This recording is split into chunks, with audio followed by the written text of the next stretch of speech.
mbula. Mbula kaka yango moko la pluie. Mbula kaka yango moko an. Mbula kaka yango moko année. Boyebi biloba pasipalumu. Pasipalumu elingi koloba na français pelouse ou gazon. Boyebi mpona nini tozwi yango na lingala pasipalumu. Soki balobi na yo lelo nyangala kata koyoka boye. Alingaki akatisa esika balonaki pelouse. Nde mondele abeleli na li français ne passe pas l'homme. Donc mpona koloba na ye mobali okoleka wana te. Ni bosomba dictionnaire jika elimboli nyonso epai wapi lingala euta mpona nini lingala ekomi monoko ya Kongo mobimba.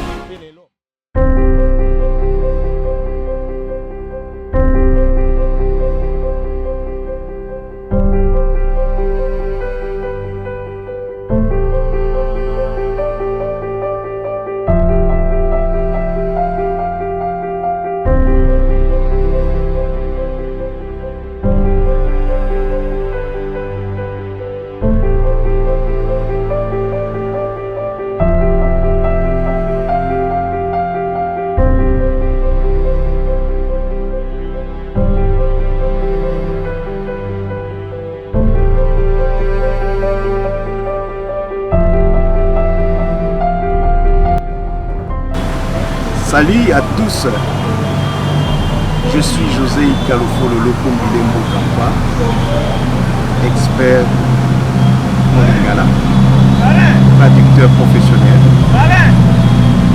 Je reviens à vous aujourd'hui parce que j'avais remarqué que vous avez beaucoup aimé mes dernières présentations par rapport à certaines expressions lingala.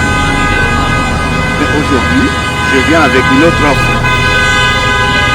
Vous serez encore content d'écouter. C'est quoi l'offre? Je parle encore d'autres expressions. Je commence par vous poser cette question. Comment appelle-t-on la tresse qu'on appelle la tresse antenne africaine ou bien la tresse au fil en lingala? C'est comment on appelle ça? C'est maboto. Et d'où vient cette expression maboto? Elle vient d'une petite histoire. Une femme africaine bien tressée au fil. Elle passe devant la résidence d'un blanc, vraiment un belge. Le blanc, l'apercevant, il était émerveillé. Il a crié cette exclamation de joie. Ma beauté! Et à côté du blanc, il y avait un Congolais qui était là. Il avait des difficultés du français. Lui a cru que le blanc disait que cette coiffure s'appelait Maboto. Et voilà, nous avons aujourd'hui la tresse au fil en lingala, c'est Maboto. Ça fait rire. Avez-vous besoin d'une autre expression? Voilà.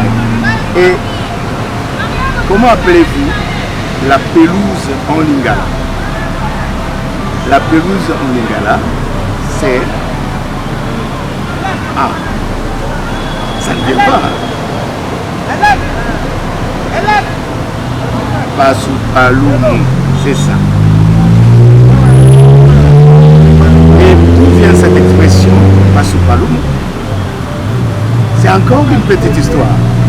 Les Congolais qui travaillaient chez l'homme blanc, ils rentrent chez lui, mais ils voulaient passer par le gazon pour arriver à un autre sentier pour aller chez lui. Et voulant traverser le gazon, l'homme blanc a crié: ne passe pas là! Ne passe pas l'homme! Ne passe pas l'homme! Il voulait dire: ne passe pas là, ne passe pas l'homme. En réalité, c'est en lingala, oleka wana te, bali oyo. il interdisait de ne pas traverser la pelouse. Et l'homme a compris que le blanc lui disait, cette partie qui était bien aménagée s'appelait Pasupalumu. Voilà, nous avons aujourd'hui Pasupalumu, le mot lingala, qui veut dire la pelouse. Encore une autre expression. Il y a un moment, vous avez entendu des gens parler plus du Nyangarakata. Qu'est-ce que vous comprenez par ces mots? Parce qu'aujourd'hui, ça signifie une insulte. Quand on vous dit vous êtes Nyangarakata, vous êtes insulté. Mais ces mots ont changé, a eu un transfert de sens. Et au début, ce n'était pas ça. C'était une histoire qui s'est passée à l'espace oriental, à ces temps-là. Le blanc, qui recevait des accusations, des dossiers, ainsi de suite de Congolais qui allaient chez lui. Alors, il savait qu'il y a à l'oriental, même jusqu'à aujourd'hui, un territoire qui s'appelle Nyangara. Et c'est là où se situait le tribunal. C'est là où on tranchait tous les différends, toutes les situations qui mettaient un peu de peuple en division. Tout ça, c'est à Nyangara qu'on tranchait tout. Donc là où se situaient les juges.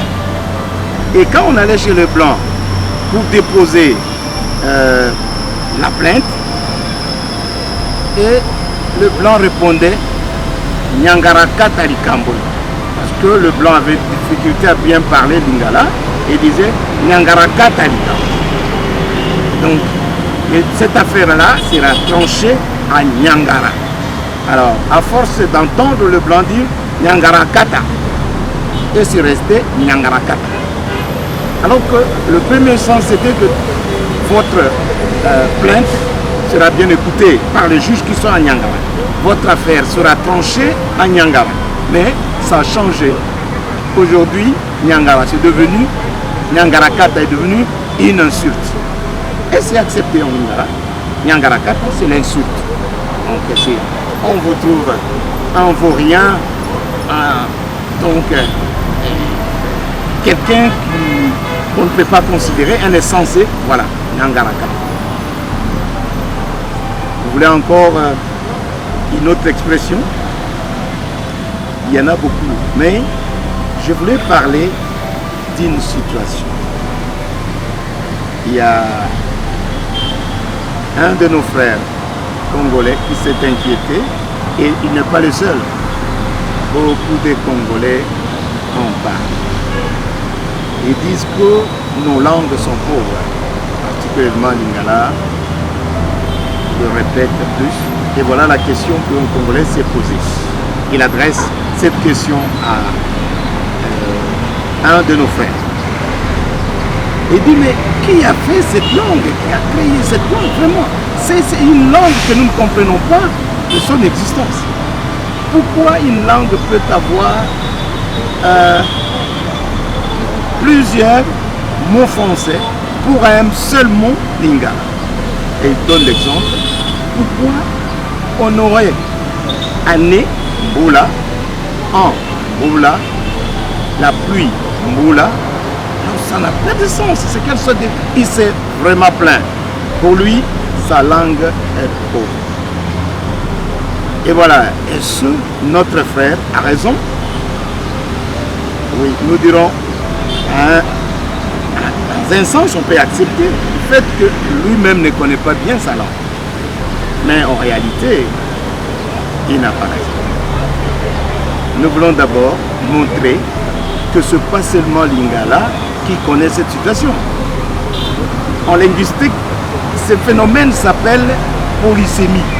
La polysémie existe dans toutes les langues. La langue française, qui est notre langue pédagogique, notre langue didactique, et notre frère a évoqué, en a encore plus. Je donne un exemple que nous ne trouverons pas en lingala. En français, nous avons des expressions qui ont encore mots, des sens très différents que ce qu'on trouve en lingala. Je prends l'exemple du verbe prendre. Le verbe prendre a presque environ 50 sens. Mais est-ce que nous avons un mot lingala qui peut avoir environ 50 sens? À moins que notre frère là fasse des recherches et qu'il nous le donne, ça va nous aider pour que nous puissions enrichir notre langue. Il y a encore certains phénomènes qui existent en linguistique, qu'on trouve que le lingala est plus fort. Parlons du phénomène auto-antonymie plutôt. Auto-antonymie. L'auto-antonymie existe en français, mais il faut le chercher en lingala. Je donne un exemple. C'est des mots qui se concrétisent. Un seul mot se contredit en lui-même.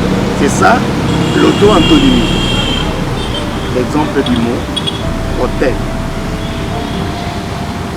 Donc, je voulais dire l'hôte. Hôte en français, c'est celui qui accueille. Mais c'est aussi celui qui est accueilli. Est-ce que nous avons un nom lingala qui connaît ce phénomène? Là, nous devons chercher. Peut-être que c'est possible. Il y a encore un autre mot. Le mot amateur. Amateur en français, c'est quelqu'un qui s'y connaît, il est expérimenté dans un domaine. Mais c'est aussi quelqu'un qui est immature, qui ne connaît pas encore beaucoup de choses dans un domaine. Voyez un peu. Ce genre de mots existent en français. Mais nous devons les chercher en lingala. Si notre frère nous suit, il pourra faire des recherches, il va nous envoyer des mots comme ça. Ça pourra permettre à ce que le lingala puisse être encore plus riche. Mais jusque-là, le lingala n'a pas connu ce phénomène comme dans d'autres langues. Alors revenons à la question proprement dite. Pourquoi on dirait année, boula, an, boula, pluie, boula? C'est l'histoire. Nos aïeux n'avaient pas un calendrier comme ceux que nous avons reçus à travers le missionnaire. Nous avons le calendrier grégorien qui est venu de l'Italie, de la Rome. Et ce calendrier est différent de ceux qu'utilisaient nos ancêtres. Que faisaient nos ancêtres pour savoir qu'un enfant a une année, 2 ans? Et comme chez nous à l'équateur, nous avons 2 saisons. La saison de pluie et la saison sèche. Et plus la saison de pluie, ils étaient plus dans les activités de pêche. Et c'est comme ça qu'on comptait les années des enfants. Il est né en telle année, donc en telle période de la saison de pluie, et attendons la prochaine saison de pluie pour que l'enfant puisse faire l'âge d'un an. Et ainsi de suite. Et là, le mot n'était pas seulement Mboula, parce que Mboula, c'était lié aux pluies qui tombaient, qui faisaient que le fleuve soit rempli, les rivières soient inondées. C'est comme ça qu'on appelait Mboula, à cause de cette inondation. Mais l'inondation elle-même s'appelait Mbela. Donc les 2 expressions existent en lingala. On peut appeler année Mbela comme Mboula. Mais c'est ce que notre frère n'a pas évoqué, parce qu'on pouvait avoir les 2 mots et les utiliser. Mais ce que nous retenons, c'est quoi? Quand il faut parler de an, on ne dit pas Mboula, on dit Mogu. Par exemple, aujourd'hui nous sommes le 25 octobre 2024. Nous allons dire en lingala, Ozali, na mokolo ya tukumi bale na mitano na sanza ya zomi na mobu Koto Ibale, dans tout Ibale, dans Mine. C'est comme ça que ça s'est dit. Mais on ne va pas dire Namboula, Koto Ibale, dans tout Ibale, dans Mine. C'est une erreur. Il faut dire Mobu. Donc, en réalité, il n'y a pas la pauvreté là-dessus. Nous voyons Mboula, c'est la pluie. Nous avons An, c'est Mobu. Et si nous allons dire année, Mpela, ça existe. Donc nous trouvons déjà trois mots différents. Si nous voulons bien les utiliser. Mais là, il faut les connaître pour les utiliser. Mais comment connaître toute ce langue? Il faut d'abord aimer sa culture, faire des recherches. Comment avons-nous connu la langue française? Nous sommes passés à l'école. Et nous avons appris la grammaire. Et maintenant, nous utilisons cela. Et nous aimons cette langue. Mais est-ce que nous lisons nos livres Lingala? Nous avons les dictionnaires qui vont vous aider. Les dictionnaires JICA, c'est les dictionnaires que je vous avais présentés qui a 19 010 mots, 300 expressions métaphoriques. Il y a la grammaire et ça peut vous aider à avoir beaucoup d'idées sur votre langue Lingala. Je vous y encourage. Allez-y, ne décevez pas votre culture. Parce que si elle était une personne, elle regretterait d'avoir été à vos côtés. J'espère bien pour tous les lecteurs, tous les lingalophones, ils aimeront acheter ces dictionnaires pour qu'ils puissent découvrir la richesse qui s'y trouve. Même l'histoire de la langue lingala est détaillée dans l'avant-propos de ces dictionnaires. Mbote bandeko nyonso epai wapi bozali. Ngai José Ikalofolo Lokombile Mbokampa nazali nganga zebi ya lingala mobongoli oyo ameseni na mosala ya kobongola mikanda na lingala na ye lisusu lelo kosolola na bino po ete namonaki bosepelaki mingi na ndenge nalobelaki maloba mingi ya lingala epai euta. Lelo na ye lisusu na mwa maloba mosusu po boko akoyeba epai wapi yango euta. Mpona kobanda nalingai natuna bino suki oyo babengaka antenne to mpe suki ya singa kombo na yango ezali nini na lingala?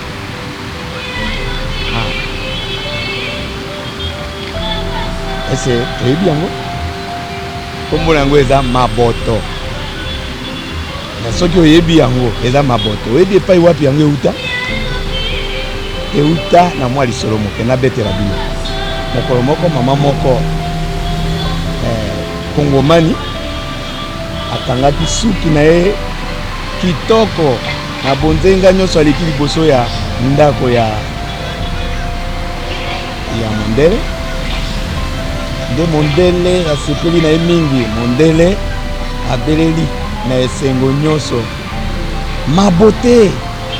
Toka nde kongomani mosusu ya mobali azali pembeni na ye mpo na ye lokola yebili français te makanisi ezalaki ete alobi maboto.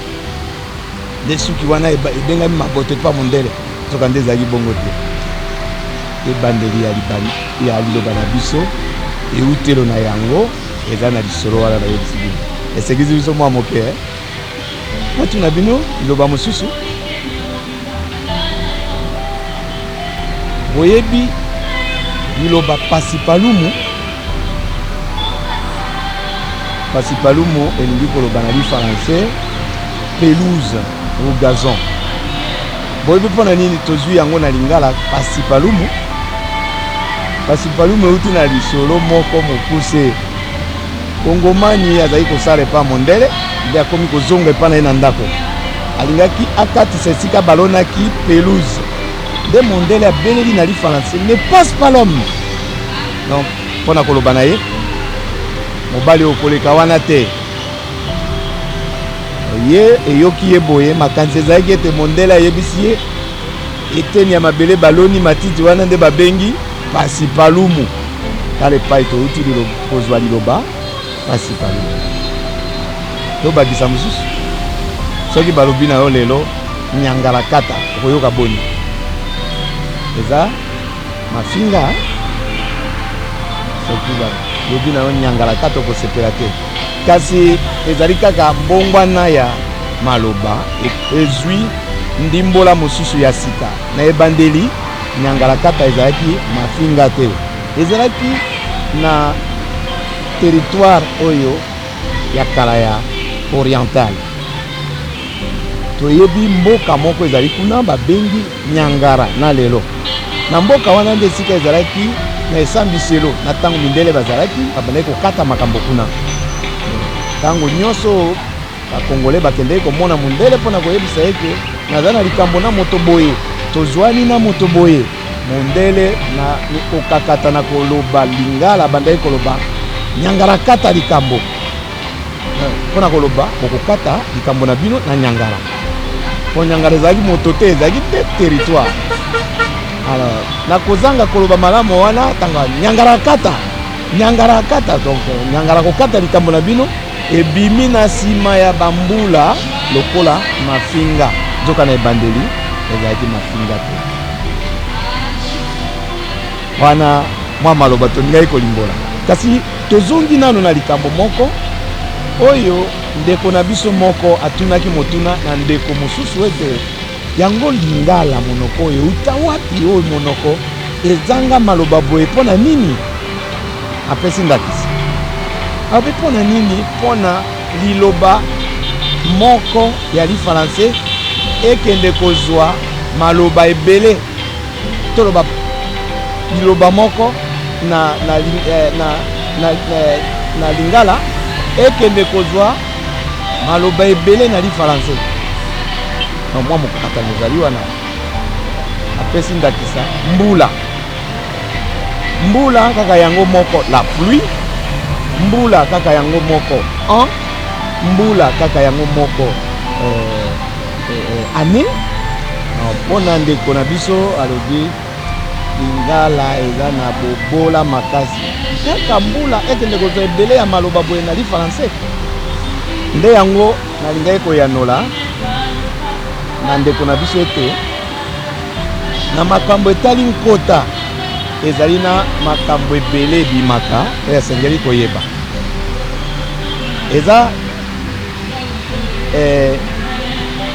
lolenge ya kosalela moko babengi na lifalansais polysémie elingi koloba liloba moko ekoki kozwa bandimbola nkama bandimbola sambo to ebele mosusu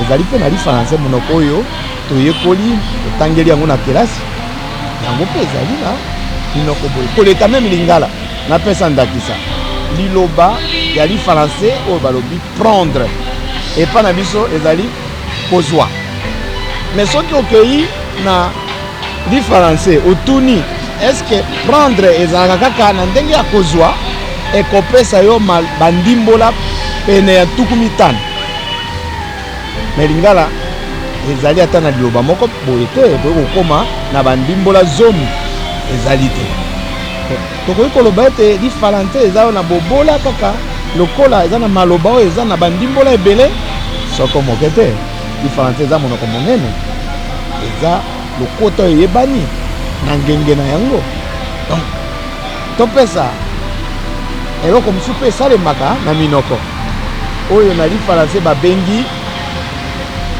auto-antonymie oyo elingi koloba liloba kaka moko wana ezali kotemelana yango moko donc kaka yango moko eza kopesa bandimbola ekeseni yango tolobelaki awa na lifalansais liloba hôtel na français pardon alingi koloba hôte na français eza na ndimbola mibale ekeseni mpo hôte elingi koloba moyambi mopaya mpe hôte yango moko mopaya wana bayambi ye mpe baobenga ye hôte mais na lingala eske tozali na liloba ya motindo wana ndeko wana peut-être soki asali olukiluki akozwa yango. Liloba mosusu lokola amateur na lingala elingi koloba moto ameseni mpenza na mosala ayebi yango, kasi nali français kaka yango moko. Amateur yango elingi eloba moto ayebi yango malamu te aza kobanda. Ati tokoloba ete français ezali monoko pamba kaka po eza na lolenge ya kosalela nkota wana na kati na yango soko moke te. Wana ezali kosalema na bankota nyonso. Yango na lingai koloba pa ndeko na biso eloko kosunga ye nde alinga lokota na ye. Soki alingi lokota na ye akosala bolukiluki akoluka koyeba epai wapi na kozwa bandimbola ya makambo oyo. Me tolimbola nano tozonga na motuna na ye pona nini babengaka mbula pluie, mbula mbula ane, mbula ezali po bakoko na biso liboso ete mindele baya bazalaki na manaka na bango calendrier, manaka na bango babande kotanga mbula na lolenge na bango. Ezalaki te lokola manaka oyo toza nango lelo oyo babengi calendrier grégorien oyo eyaki na sango mpona bango bauti nango na Loma nde esika tozwi yango. Alors bakoko babanda otanga mbula mwana na ye aza na mbula boye ndenge nini. Na Équateur eza na bileko mibale, eleko ya mpela na eleko ya elanga. Alors na eleko ya elanga eza tango oyo moi ezaka makasi ekaukisaka mai. Na mpela eza tango bambula ebetaka mingi nde etondisi ba mikele, etondisi ba ebele ya bibale na bibale minene nde yango wana babengi eleko ya mpela. Nini azali kosala soki mwana botami batangi atozali na mpela oyo tango ekokoma mpela mosusu ekoki carrément mbula moko nde tina wana omoni année baza kobenga mbula. Donc une année mwana aza na une année mais en ndenge totiaka l'an 2024 nali français eza mobu plutôt na lingala eza mobu, eza mobu. Lokoloba mobu koto imale na tuku mibale na mine bobola eza wana te. Et puis liloba mbula ezaka yango moko te. Mbula oyo elandi yango oyo eza lolenge moko na yango eza liloba mpela. Soki olingi kotanga mwana azali na mpela minei, donc olingi oloba mwana na yo aza na 4 ans lobi mwana na nga aza na mpela minei. Mpela c'est aussi année plutôt.